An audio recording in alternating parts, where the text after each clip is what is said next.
They called it a miracle when the first shard was found, buried deep beneath the earth, glowing with a color no one had ever seen before. When people touched it, their bodies changed. Muscles strengthened, reflexes sharpened, wounds healed faster than nature should allow. They named it Eden Essence. Scholars claimed it was a blessing left behind by the origin of humanity itself. Kings and generals called it power, the desperate called it hope, and those who were dying called it worth the risk. At first, the effect seemed wondrous.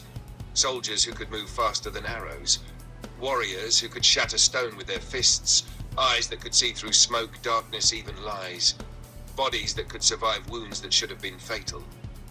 But every miracle demanded a price. Some people went mad, some burned from the inside out, some simply vanished. Still, people kept coming. Because Eden Essence did not give power equally, it chose. Those who survived its bond were called the Chosen, and among all of them, one stood above the rest. Queen Lux of Tralli, the most powerful essence user in history, the only known person to survive multiple essence bonds. The only ruler capable of bending even the strongest warriors to her will. Some said she ruled with elegance. Some said she ruled with fear. Some said she ruled with purpose. No one could ever agree which was true. But everyone agreed on one thing. When Queen Lux began searching for a child connected to a destroyed town called Belmed, the balance of the world began to shift, and somewhere in the ashes of that forgotten place, fate waited patiently for its sword to be lifted again. Chapter 1.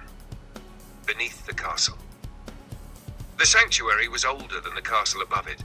Ancient stone walls curved around the vast chamber, etched with symbols worn smooth by time. Metal beams reinforced the ceiling, and faintly glowing runes pulsed along the floor like veins of light beneath skin. This was where Tralli kept its greatest treasure, Eden Essence. Rows of containment units lined the walls, each one cradling a shard or vessel that glowed with its own color. Red, blue, gold, violet. Colors that promised power and demanded payment. 7 soldiers moved silently between the chambers. They were not ordinary guards. Their armor was reinforced, scavenged, customized. Their weapons were modified. Their eyes carried the dull sharpness of people who had seen too much and survived too long. The commander raised his fist. Instantly, the group froze. Positions, he whispered. They moved with discipline, spreading out between the rows of essence containers, each taking a precise place in the formation. One soldier swallowed hard. You really think she'll come alone? She always does, the commander replied quietly. Arrogance is her weakness. Another shifted uneasily. This place feels wrong. That's because it is, the commander said. Stay focused. Silence returned. Then, footsteps, soft, unhurried, certain. Every soldier tensed. A figure appeared at the far entrance. A woman. No crown, no armor, only a fitted coat, gloves, and a slender rapier resting at her side. Queen Lux, the commander's voice dropped to barely a breath. Target acquired. Lux stepped fully into the sanctuary, her gaze drifting calmly across the glowing containment units. So, she said lightly, you chose a beautiful place to die. Fire! The commander barked. Gunfire erupted. Bullets tore through the air in a deafening storm. Lux didn't move, not at first. Then light exploded outward from her body, blinding, violent, beautiful. The first soldier screamed as the light pierced through his chest. Lux vanished, not disappeared, moved. Faster than the eye could follow. A whisper of steel, a brief flash. The second soldier collapsed, his throat opened with surgical precision. 2, Lux murmured. Panic spread. Keep firing, the commander shouted. Don't stop. They obeyed. It didn't matter.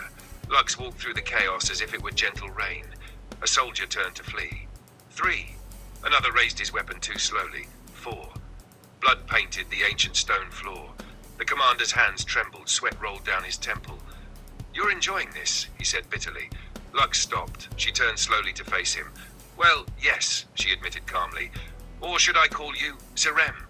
The name struck harder than any bullet. The commander froze. Recognition flickered in his eyes. Lux, he whispered. Around them, the sanctuary fell silent. Bodies lay scattered. Essence lights pulsed gently, uncaring. Lux tilted her head slightly, studying him with interest. Well then, she said softly, let's speak as old friends.